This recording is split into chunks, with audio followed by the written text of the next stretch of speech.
Take a deep breath in. And as you breathe in a resourceful feeling of relaxation. And as you exhale,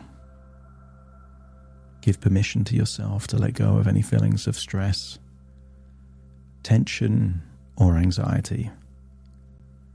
Allow those feelings to leave your body in your outward breath.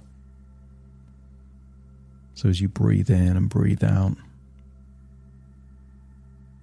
you notice subtle clues that you're breathing in that feeling of resourcefulness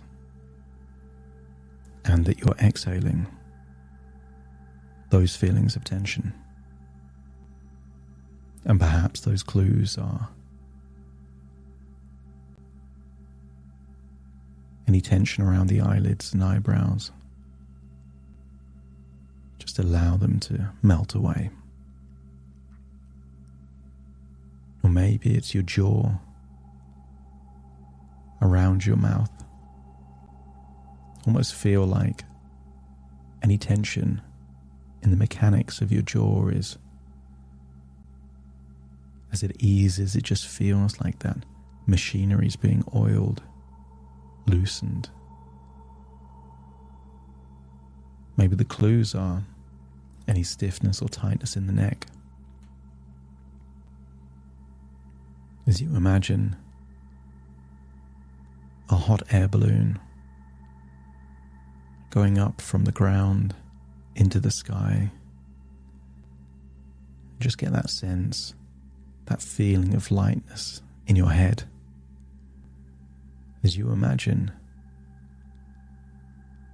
feeling effortlessly light and floaty there in your head, with all tension in your neck and your shoulders simply melting away and disappearing. And doesn't it feel good as you breathe in and breathe out to let go of that tension? Not needed here. As you release it, I want you to get a sense that throughout life we learn. We learn what changes our state. Some people believe that in order to be focused or concentrated, they need a cup of coffee. And some people believe that in order for recreation time, like a weekend or a holiday, to truly have started, they need the taste of alcohol. And the stories we tell ourselves again and again become our reality. And they become self-fulfilling prophecies. Until one day, we question these stories. And we start to wonder where these stories even came from. And I want you to wonder where your story came from. The story of needing or desiring alcohol. I want you to drift all the way back to your teenage years. To think back to a time when you would look up to older kids, see what they were doing. Maybe it was that curiosity, that desire to fit in, to be part of a group. I want you to wonder where those original ideas came from. Maybe it was early experiences of seeing parents drink on a weekend. And maybe it was seeing kids of a similar age or slightly older. And you got this idea that drinking was desirable. And isn't that the case with every drug? Humans have this innate ability to associate into pleasure and disassociate away from consequence. So in those early years, you were able to remember the good times, the smiles, the jokes, the laughter. that boost of confidence and social inebriation, that Dutch courage. And perhaps forgot about those headaches, that nausea, that fatigue. But around that time, you created a belief.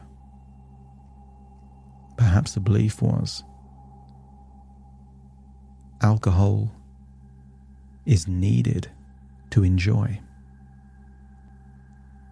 Alcohol is needed to switch off from a work version of you to a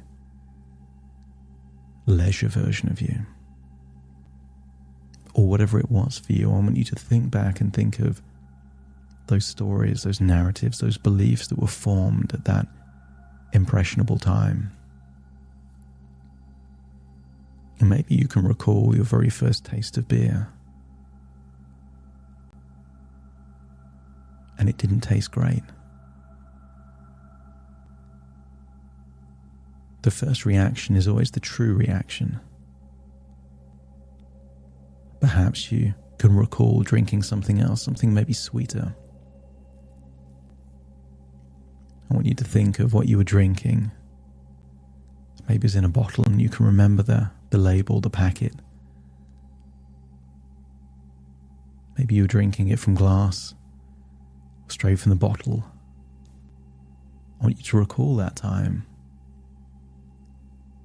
And I want you to recall how it made you feel. Perhaps a bit nauseous. Perhaps it was the gas, perhaps it was the flavor, maybe all that sugar, maybe the alcohol. Feel that churning sensation there in your gut. And I want you to recall that time that you were vomiting. Vomiting from drinking that alcohol at that time, at that age. And notice when that was your experience. Feel the taste of that vomit on your lips, your tongue, even in your nose, the smell of it. And when the belief was, this drink doesn't agree with me, makes me sick. Notice that the desire to drink that drink disappeared into nothingness. And therefore, if it was truly alcohol that you were addicted to, addicts will get their addiction met through any vehicle they can. Addicts aren't discerning. So the fact that you are discerning and that you won't drink anything, you won't drink at any time, you won't walk through the snow or the rain just to get alcohol. You won't steal or cause problems or pain for the people you love to get that alcohol. I want you to accept the belief that there is no addiction here, just a habit. A habit that helps in some ways and maybe doesn't help in others. A habit is simply a choice that becomes automatic. You do without thinking. And if your unconscious agrees that alcohol is simply a habit for you, just let me know by nodding your head. That's it. I want you to tap into that part of you that won't drink at certain times. You don't drink at 9 a.m. in the morning. There's certain days that you don't drink. I want you to tap into that part that has these boundaries. And when I'm speaking to that part, the part that doesn't drink under any circumstances, that has boundaries, that enables you to get a balance of work and life and fun, let me know by nodding your head.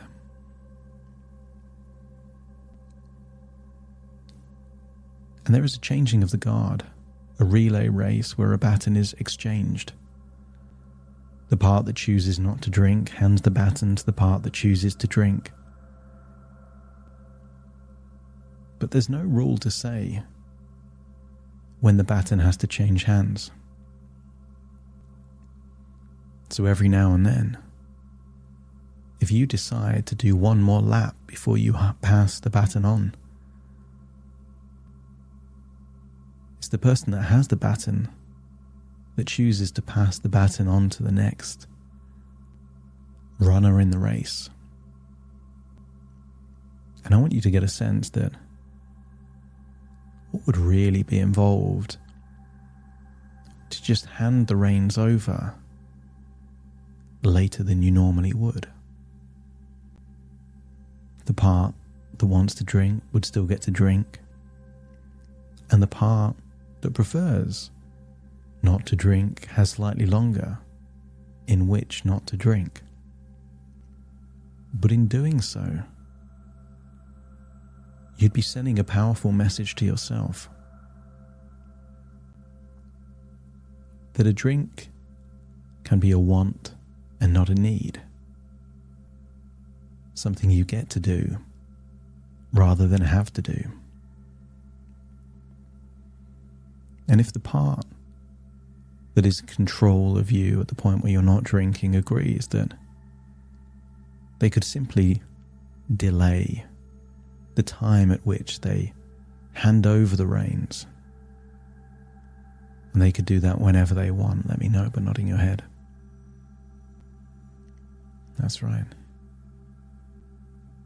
Because it does go the other way, even if you don't tend to drink during the week. If Christmas falls on a Wednesday, perhaps you decide that the baton gets passed the other way because it's a special occasion. And if that's the case, it stands to reason that it can also go the other way round. That at any point in time you could decide not to drink on a Friday or a Sunday simply because you choose not to.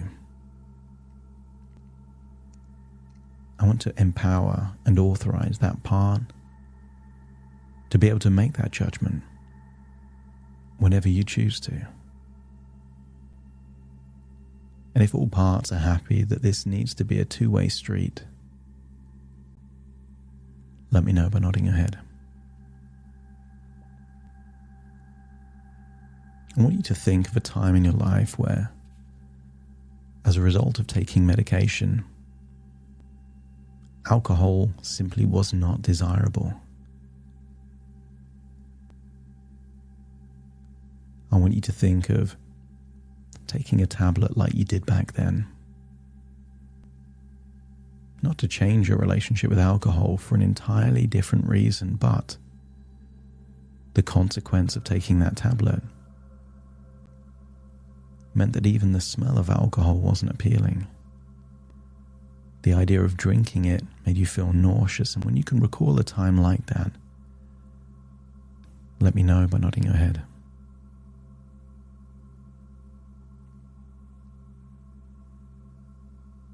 I want you to imagine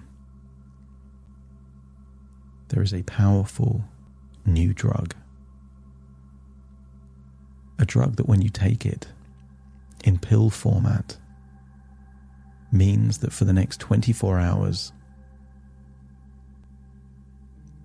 thinking about alcohol, smelling alcohol, or tasting alcohol will create the most intense feeling of nausea that you've ever experienced. I want you to imagine there is a pill in front of you, perhaps in a sealed packaging that normally tablets come in. I want you to imagine pushing your finger through the back. Maybe it goes through a foil packaging, and you can imagine what this pill looks like, how large it is. And I want you to imagine taking the pill, putting it in your mouth, drinking some water, and then swallowing it. But I want you to gulp like you've just swallowed that pill. That's it. And I want you to imagine that this pill has a powerful relationship with your body's reaction to alcohol. I want you to get a sense that the biggest and most noticeable symptom is that your desire for alcohol goes down. It's as appealing as drinking dirty water. You just don't want it. But it also creates this powerful feeling of nausea, that the idea of drinking makes your guts and your stomach churn a bit. That if there was alcohol in front of you, the first thing you would notice is the smell. And this smell would crawl up your nose, reminiscent of horrible, rotting, smelly boiled eggs. I want you to think of other smells that putrid, disgusting. Every now and then, milk gets left in the fridge, starts to turn, and we all do it. We smell it, not realizing it's turned yet. And it's too late before that smell goes up our nose, and it really feels revolting. I want you to imagine that the smell of rotting eggs, of turned milk, of certain foods that have gone way past their expiry date. Recall these times and recall your body's reaction to these smells. And then imagine there is the alcoholic drink that you would normally drink, but imagine that it's there after this hypnotic pill has been swallowed. You can see the color of it. Maybe it's in a can, a bottle, a glass. But you can already start to smell it. And the smell creates this powerful feeling of nausea. And the closer it gets, the more the smell goes up your nose and the more this feeling of disgust, nauseous. The nausea just gets more and more powerful. Just imagine it's getting closer and closer to your nose. And the feeling of nausea increases more and more and more until you feel like there's a churning sensation there in your gut. You can feel something moving inside your internal organs, almost going up your chest, up your esophagus, a real sense that you might vomit at any point in time. I want you to think of those times you have vomited. The stench, the burning sensation of the stomach acid in the back of your throat and your nostrils.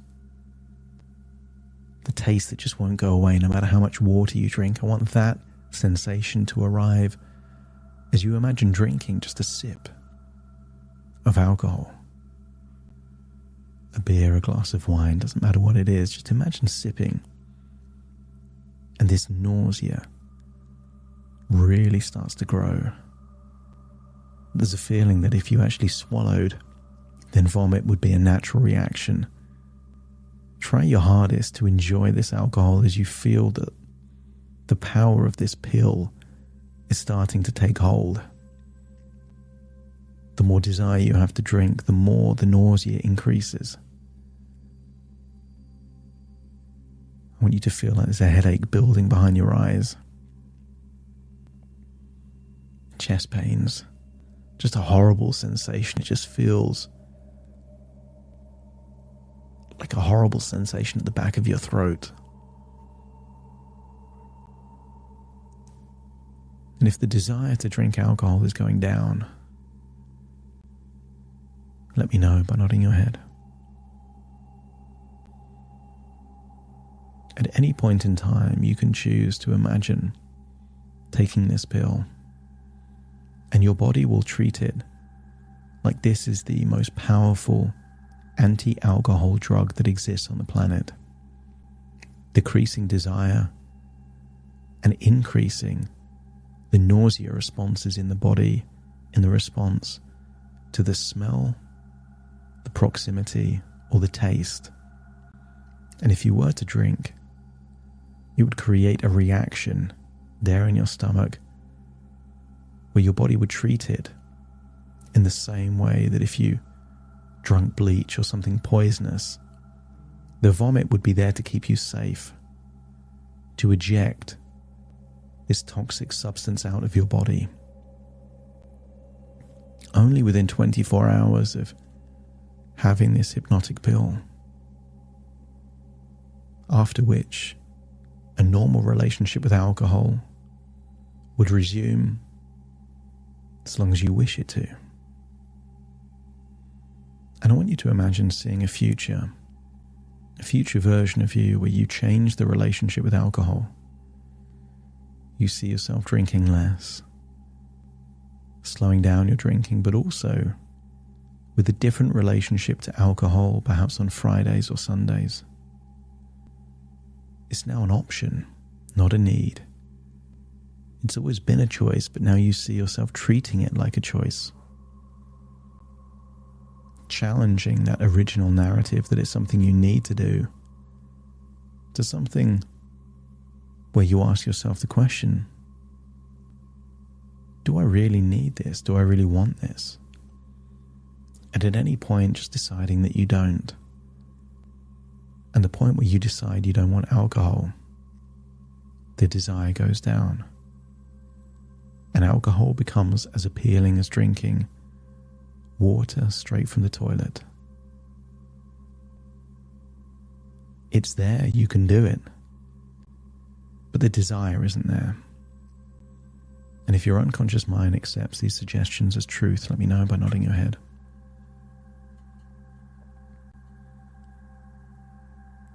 I want you to think back to the early days of first going to the pub.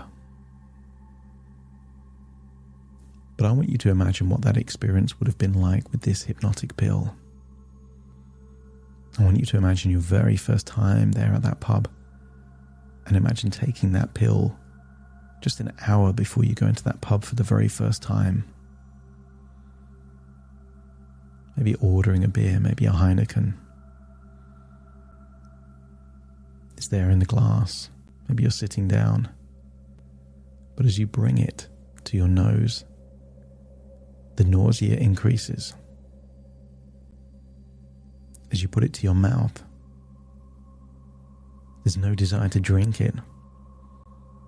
Just the subtle taste creates a desire to have a violent vomit reaction. I want you to feel a sense of pressure that you really should be drinking. You just don't want to. There's a desire to fit in, but there isn't a desire to drink. But I want you to imagine drinking anyway, to fight the urge and imagine drinking and to feel that nausea while you drink, to feel your stomach creating all that chaos, to feel a desire to purge this out of you, having that smell of vomit at the back of your throat, in your nose. I want you to imagine making your excuses for whoever was there at that point in time and then going to the toilets, the lavatories as quickly as you can, and then just imagine vomiting that lager out into the toilet. Getting some tissue, just wiping your nose, but still feeling that sick there in your nose. Feeling that there is no desire to drink this beer. You just don't want it. And wouldn't it have been a very different pathway through life if that very first experience of drinking beer in a pub gave you that reaction? Of course, you could still go to pubs, you can still have the same friends, but the desire to drink just wouldn't be there. Hold on to that thought and realize that you don't need willpower and you don't need self-control. when there is no desire to drink anyway. I want you to imagine it's now the future and you're in your own body and you've just decided on a particular day you don't want to drink. And whether you imagine having that powerful medication or not, notice that the desire to drink just isn't there. You can look in the fridge and see the beer, but there's no desire to drink one. You can see wine in the cellar. There's no desire to open a bottle. And if your unconscious mind is happy with this new relationship with alcohol, that you can still choose to drink, but you drink on your terms, not based on an echo of an old habit built on false belief systems created many years ago. If your unconscious is happy with this new relationship, let me know by nodding your head. That's it. I want you to return to the present with all these different ideas, thoughts, ways of thinking. Take a deep breath in through your nose and out through your nose. Just wiggle your fingers, wiggle your toes, get a sense that all of you back in the present listening to my voice right now, as I now count from 1 to 10 to awaken you. Starting to count. 1, 2, 3, waking up. 4, 5, 6, more alert. 7, 8, open your eyes, open your eyes. 9, 10, wide awake, wide awake, wide awake.